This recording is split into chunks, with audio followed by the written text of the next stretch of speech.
Assalamualaikum warahmatullahi wabarakatuh. Perkenalkan, kami kelompok 3 dari 10 angkat 3 akan sedikit menjelaskan mengenai pemberontakan G30 SPKI untuk memenuhi tugas sejarah. Sebelumnya, kami mohon izin untuk memperkenalkan diri.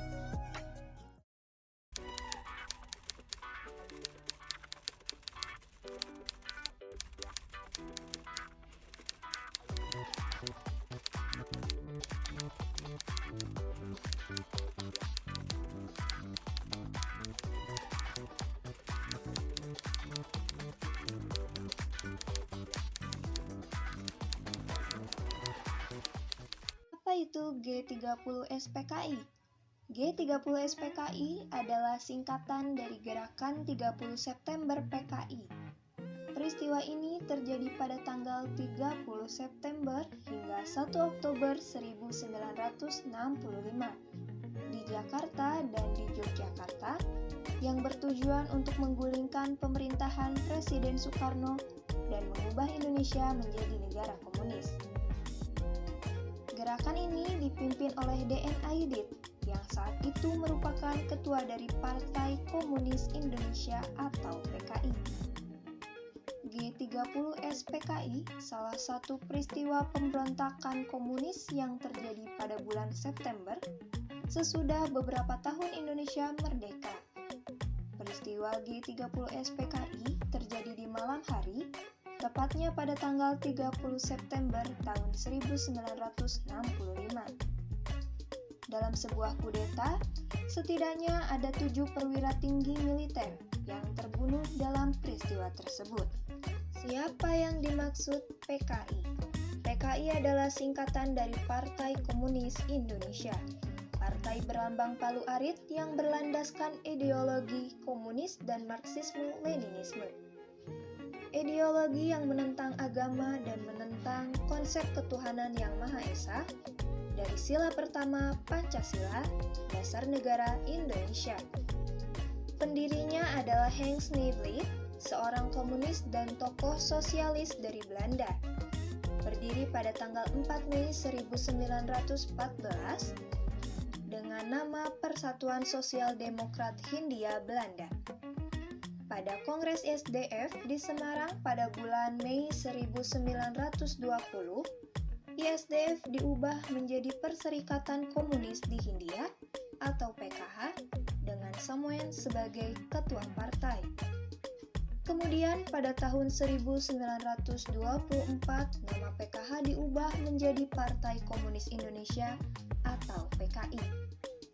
Tujuan didirikannya PKI adalah menggeser dasar negara Indonesia, Pancasila, dengan komunisme dengan cara membangkitkan perasaan revolusioner rakyat Indonesia dari kalangan buruh dan petani yang tertindas oleh kaum borjuis dan dibubarkan pada 12 Maret 1966. Latar belakang G30 SPKI. Pemberontakan PKI tanggal 30 September 1965 bukanlah kali pertama bagi PKI. Sebelumnya pada tahun 1948, PKI sudah pernah mengadakan pemberontakan di Madiun. Pemberontakan tersebut dipelopori oleh Amir Syafruddin dan Musso. Tujuan dari pemberontakan itu adalah untuk menghancurkan negara Republik Indonesia dan menggantinya menjadi negara komunis. Bahkan, dengan adanya ajaran dari Presiden Soekarno tentang Nasakom atau nasional, agama, komunis yang sangat menguntungkan PKI karena menempatkannya sebagai bagian yang sah dalam konstelasi politik Indonesia. Hal ini hanya akan membukakan jalan bagi PKI untuk melancarkan rencana-rencananya, yang salah satunya sudah terbukti adalah pemberontakan G30 SPKI yang dipimpin oleh D.N. Aidit. Pemberontakan itu bertujuan untuk menyingkirkan TNI Angkatan Darat sekaligus merebut kekuasaan pemerintahan. Selain karena ingin merebut kekuasaan, ada juga faktor lain yang membuat mereka melakukan pemberontakan itu, yakni Yang pertama, pembentukan Angkatan Kelima. PKI merasa kekuatan militernya masih sangat lemah ketika menghadapi angkatan, kemudian membentuk Angkatan Kelima yang terdiri dari buruh dan para petani yang dipersenjatai. Namun, gagasan tersebut ditolak oleh Angkatan Darat karena gagasan tersebut tidak di bawah ABRI. 2. Nasakom. Ketika pada Juli tahun 1959, parlemen dibubarkan dan Soekarno mengeluarkan ketetapan konstitusi berupa dekret presiden. Ia mendapat dukungan penuh dari PKI. Angkatan bersenjata diperkuat dengan mengangkat jenderal-jenderal militer ke posisi yang penting. Sambutan PKI untuk demokrasi terpimpin pun sangat baik dan menganggap bahwa Soekarno mempunyai mandat untuk persekutuan konsepsi antara pendukung nasionalis, agama, dan komunis atau Nasakom. Namun, Angkatan Darat menolak ideologi Nasakom tersebut. 3. Konfrontasi Malaysia.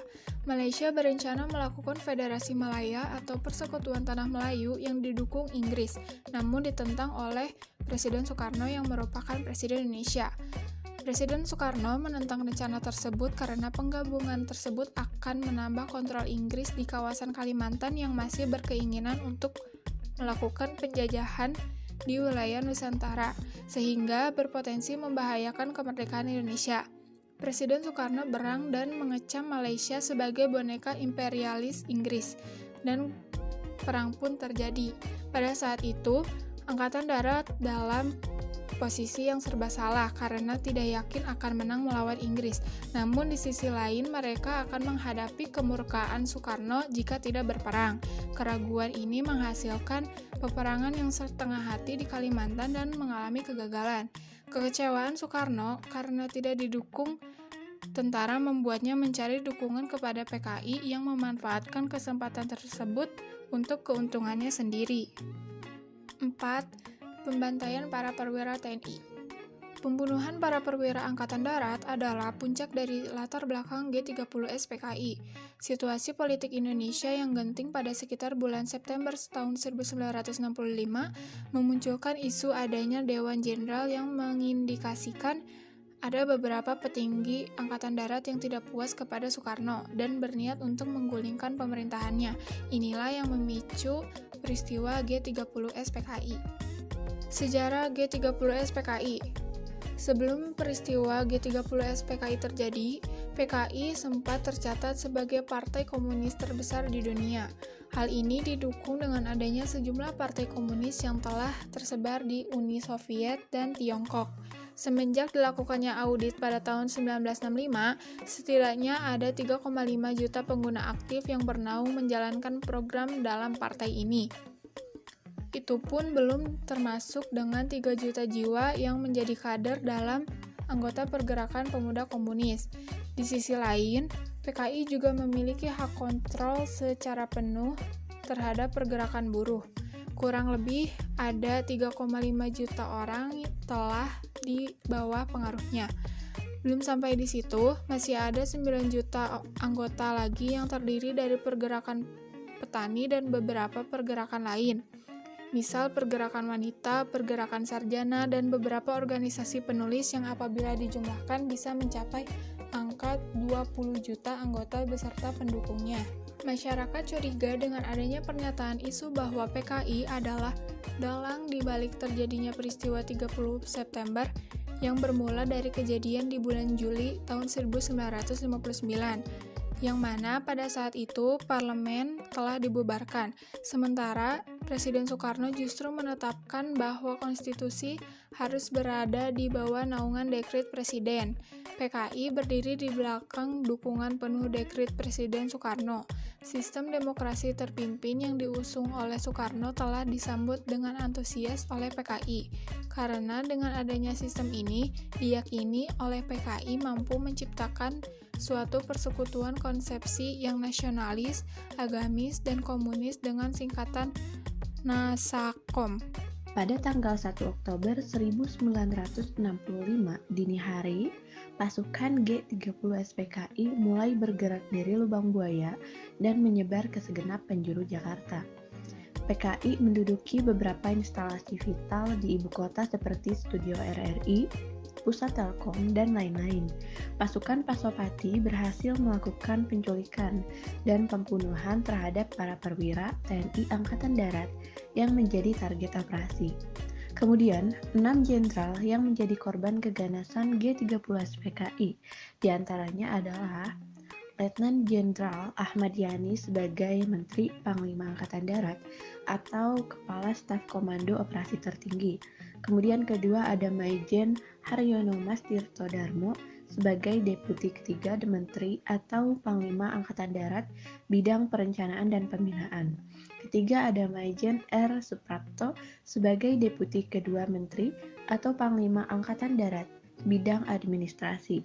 Keempat ada Maijen Sismono Parman sebagai Asisten Satu Menteri atau Panglima Angkatan Darat Bidang Intelijen. Kemudian kelima, ada Brigjen Donald Isaac Cruz Panjaitan sebagai Asisten 4 Menteri atau Panglima Angkatan Darat Bidang Logistik. Kemudian keenam, yang terakhir adalah Brigjen Sutoyo Suswo Miharjo sebagai Inspektur Kehakiman atau Auditor Jenderal Angkatan Darat. Sementara itu, Jenderal Abdul Haris Nasution berhasil meloloskan diri dari penculikan. Akan tetapi, putrinya, Ade Irma Suryani, terluka parah karena tembakan penculik dan akhirnya meninggal di rumah sakit. Kemudian ada Ajudan Nasution, Letnan 1 Pierre Andreas Tendean yang ikut menjadi sasaran penculikan karena wajahnya mirip dengan Jenderal Nasution. Ketika itu juga, Brigadir Polisi Karel Satswitubun, pengawal rumah Waperdam 2 Dr. G, ikut tertembak. Nah, lolosnya Nasution ini membuat Aidit dan koleganya cemas karena akan menimbulkan masalah besar. Untuk itu, Suparjo menyarankan agar operasi dilakukan sekali lagi. Saat berada di istana, Suparjo melihat bahwa militer di dalam kota dalam keadaan bingung. Akan tetapi, para pemimpin gerakan pada saat itu tidak melakukan apa-apa. Nah, hal ini menjadi salah satu penyebab kehancuran operasi mereka. Sesudah PKI berhasil membunuh para pimpinan TNI Angkatan Darat, pimpinan Gerakan 30 SPKI mengumumkan sebuah dekret melalui RRI yang telah berhasil dikuasai. Nah, dekret tersebut diberi nama kode Dekret Nomor 1 yang mengutarakan tentang pembentukan apa yang mereka namakan Dewan Revolusi Indonesia di bawah pimpinan Letkol Untung. Nah, berdasarkan dekret nomor 1 tersebut, revolusi merupakan kekuasaan tertinggi, maka Dewan Revolusi merupakan kekuasaan tertinggi. Kemudian ada dekret nomor 2 dari Gerakan 30 SPKI tentang penurunan dan kenaikan pangkat, yang dimana semua pangkat di atas Letkol akan diturunkan, sedangkan prajurit yang mendukung G30 SPKI dinaikkan pangkatnya 1 atau 2 tingkat. Kemudian ada kronologi dari Gerakan 30 SPKI, dari mulai penculikan 7 jenderal hingga penumpasan PKI. Pada Kamis 30 September 1965 malam, PKI melakukan gerakan untuk merebut kekuasaan. Nah, aksi inilah yang kemudian dinamakan Gerakan 30 September atau Gestapo yang dipimpin oleh Letkol Untung Sutopo, Komandan Batalion 1 Resimen Cakrabirawa, dan pasukan pengawal pribadi Presiden Soekarno. Nah, kronologi peristiwanya ini dimulai dengan kasus penculikan 7 jenderal oleh sekelompok pasukan. 3 dari 7 jenderal yang ditargetkan telah dibunuh di rumah masing-masing, yaitu Jenderal Ahmad Yani, MT Haryono, dan DI Panjaitan. Ketiga target lainnya, yakni Suprapto, S. Parman, dan Sutoyo ditangkap dalam keadaan hidup. Target utama lainnya adalah Abdul Haris Nasution, namun dia berhasil meloloskan diri dari kejadian tersebut. Namun, sang putrinya, Ade Irma Suryani Nasution, dan ajudan dari AH Nasution, Pierre Tendean, tewas tertembak oleh PKI. Nah, korban-korban itu kemudian dibuang ke sebuah lokasi di Pondok Gede yang kita kenal sebagai Lubang Buaya. Korban tewas pun bertambah dalam kejadian ini. Di antaranya ada Bribka Karel Satswitubun, kemudian Kolonel Katamso Darmokusumo, dan Letkol Sugiono Mangunwiyoto. Akhirnya pada 1 Oktober 1965, operasi penumpasan G30 SPKI pun dilakukan. Nah, operasi ini dipimpin oleh Panglima Kostrad dengan menghimpun pasukan lainnya seperti Divisi Siliwangi, Kavaleri, dan RPKAD atau Resimen Para Komando Angkatan Darat di bawah pimpinan Kolonel Sarwo Edi Wibowo. Tidak adanya dukungan dari masyarakat dan angkatan bersenjata membuat tokoh pendukung G30 SPKI termasuk ketua PKI-nya yaitu Den Aidit melarikan diri. Dengan operasi penumpasan tersebut, para pemimpin dan tokoh PKI berhasil ditangkap dan dihukum dengan ditembak mati. Nah, operasi ini juga berhasil melumpuhkan kekuatan PKI. Sementara itu, jenazah ketujuh jenderal ditemukan pada 3 Oktober 1965 dan pengangkatan jenazah dilakukan keesokan harinya. Pada 5 Oktober 1965, seluruh korban dimakamkan di Taman Makam Pahlawan dan diberi gelar Pahlawan Revolusi. Penculikan dan pembunuhan 7 Jenderal TNI AD. Gerakan ini mengincar sejumlah perwira tinggi TNI AD. 3 di antara 6 jenderal yang menjadi target pembunuhan dilakukan di kediamannya. Sisanya diculik dan mengalami penyiksaan di kawasan Lubang Buaya, Jakarta Timur. Pasukan pengawal Presiden Soekarno yang biasa disebut Cakrabirawa dimanfaatkan PKI yang pergerakannya dalam hal ini dipimpin perwira AD Letkol Untung. Pasukan Cakrabirawa diperintahkan untuk menangkap sejumlah jenderal dalam keadaan hidup ataupun mati. Ada 7 orang jenderal yang gugur dalam peristiwa tersebut, antara lain Letjen Ahmad Yani, Majen TNI Raden Suprapto, Majen TNI Mas Tirto Darmo Haryono, Majen TNI Siswondo Parman, Brigjen TNI Donald Ishak Panjaitan, Brigjen TNI Sutoyo Siswo Miharjo, dan Letu Pierre Andreas Tandean. Jenazah dari ketujuh jenderal dimasukkan ke dalam sumur tua di daerah Lubang Buaya. Tujuan G30 SPKI. Berikut ini terdapat beberapa tujuan G30 SPKI, antara lain bahwa gerakan 30 September adalah perbuatan PKI dalam rangka usahanya untuk merebut kekuasaan di negara Republik Indonesia dengan memperalat oknum ABRI sebagai kekuatan fisiknya. Bahwa tujuan tetap komunis di negara non-komunis adalah merebut kekuasaan negara dan mengkomuniskannya. Usaha tersebut dilakukan dalam jangka panjang dari generasi ke generasi secara berlanjut. Selanjutnya, bahwa kegiatan yang dilakukan tidak pernah terlepas dari rangkaian kegiatan komunisme internasional. Penumpasan G30 SPKI.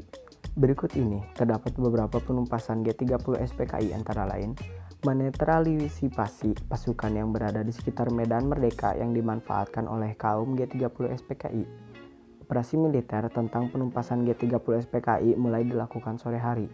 Pasukan RPKAD berhasil menduduki kembali gedung RRI Pusat, gedung telekomunikasi, dan mengamankan seluruh wilayah Medan Merdeka tanpa terjadi bentrokan senjata. Pasukan Batalion 238 Kujang Siliwangi berhasil menguasai lapangan. Presiden Soekarno meninggalkan Halim Perdana Kusuma menuju Istana Bogor. Pasukan RPKAD bergerak menuju sasaran dipimpin oleh Kolonel Subiantoro.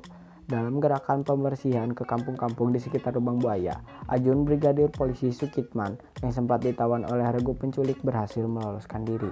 Pada tanggal 3 Oktober 1965 berhasil ditemukan jenazah para perwira tinggi Angkatan Darat yang telah dikuburkan dalam sumur tua. Keesokan harinya bertepatan dengan HUT ABRI tanggal 5 Oktober, jenazah mereka dimakamkan di Taman Makam Pahlawan Kalibata. Mereka dianugerahi gelar Pahlawan Revolusi. Nah, yang selanjutnya ada pasca kejadian. Setelah peristiwa G30 SPKI, rakyat menuntut Presiden Soekarno untuk membubarkan PKI. Soekarno kemudian memerintahkan Mayor Jenderal Soeharto untuk membersihkan semua unsur pemerintahan dari pengaruh PKI. Soeharto bergerak dengan cepat. PKI dinyatakan sebagai penggerak kudeta dan para tokohnya diburu dan ditangkap, termasuk DN Aidit yang sempat kabur ke Jawa Tengah tapi kemudian berhasil ditangkap. Anggota organisasi yang dianggap simpatisan atau terkait dengan PKI juga ditangkap. Organisasi-organisasi tersebut antara lain Lekra, CGMI, Pemuda Rakyat, Barisan Tani Indonesia, Gerakan Wanita Indonesia, dan lain-lain. Berbagai kelompok masyarakat juga menghancurkan markas PKI yang ada di berbagai daerah. Mereka juga menyerang lembaga, toko, kantor, dan universitas yang dituding terkait PKI. Pada akhir 1965, diperkirakan sekitar 500.000 hingga 1 juta anggota dan pendukung PKI diduga menjadi korban pembunuhan, sedangkan ratusan ribu lainnya diasingkan di kamp konsentrasi. Pada era pemerintahan Presiden Soeharto, G30 SPKI selalu diperingati setiap tanggal 30 September. Selain itu, pada tanggal 1 Oktober juga diperingati sebagai Hari Kesaktian Pancasila untuk mengenang jasa ketujuh pahlawan revolusi yang gugur dalam peristiwa ini. Soeharto juga menggagas dibangunnya Monumen Pancasila Sakti di Lubang Buaya, Jakarta Timur. Pada tahun 1984, film doku-drama propaganda tentang peristiwa ini yang berjudul Penumpasan Pengkhianatan G30 SPKI dirilis. Film ini diproduksi oleh Pusat Produksi Film Negara yang saat itu dipimpin Brigjen G. Dwi Payana, yang juga staf kepresidenan Soeharto, dan menelan biaya 800 juta. Mengingat latar belakang produksinya, banyak yang menduga bahwa film tersebut ditunjukkan sebagai propaganda politik.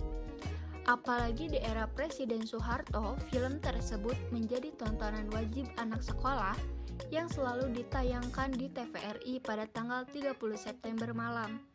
Sejak Presiden Soeharto lengser pada tahun 1998, film garapan Arifin C. Nur tersebut berhenti ditayangkan oleh TVRI. Hal ini terjadi setelah desakan masyarakat yang menganggap film tersebut tidak sesuai dengan kejadian sebenarnya.